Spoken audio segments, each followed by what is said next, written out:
Brought to you by NBC bearing, भारताची पहिली bearing उत्पादक। सोलापूर शहर आणि जिल्ह्यामध्ये झालेल्या मुसळधार पावसामुळे सोलापूर शहरात देखील मोठ्या प्रमाणात पाणी जे आहे ते ओढ्या नाल्यांना आलेलं आहे।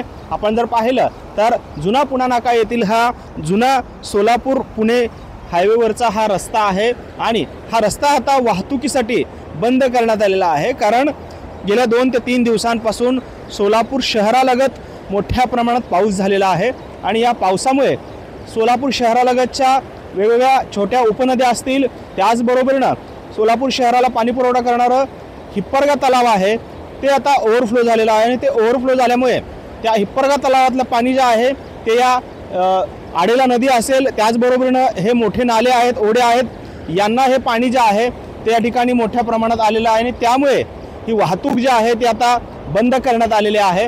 खरं तर आपण आता सोलापुरातील जुना पुणा नाका परिसरामध्ये आहोत आणि जर आपण समोरच्या बाजूला पाहिलं, काल मोठ्या प्रमाणात पाणी जे आहे ते या ठिकाणी साचायला कालपासून सुरुवात झालेली आहे। खरं तर काही भागांमध्ये पाणी देखील घरांमध्ये शिरल्याच्या तक्रारी नागरिकांकडून आलेल्या होत्या। त्यामुळे एकंदरीतच सोलापूर शहर आणि आसपास झालेल्या या पावसामुळे आता ओढा नाल्यांना जे आहे ते मोठ्या प्रमाणात पाणी आलेलं आहे आणि त्यामुळे घरांमध्ये देखील पाणी शिरण्याची भीती आहे। महापालिका प्रशासनाकडून या ठिकाणी भीती जी आहे ती वर्तवण्यात आलेली आहे, त्याचबरोबरीनं काळजी घेण्याचं आवाहन देखील महापालिका प्रशासनाकडून करण्यात आलेलं आहे।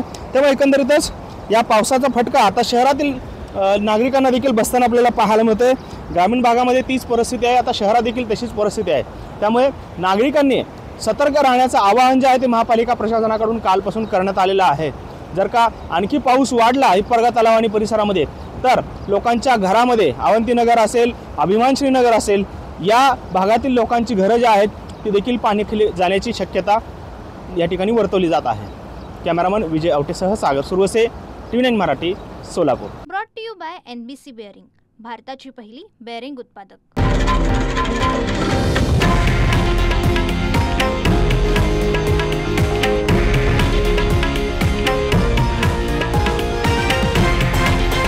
हे आहे देशातील नंबर 1 न्यूज नेटवर्क आणि आपण पाहत आहात TV9 मराठी, एकमेव।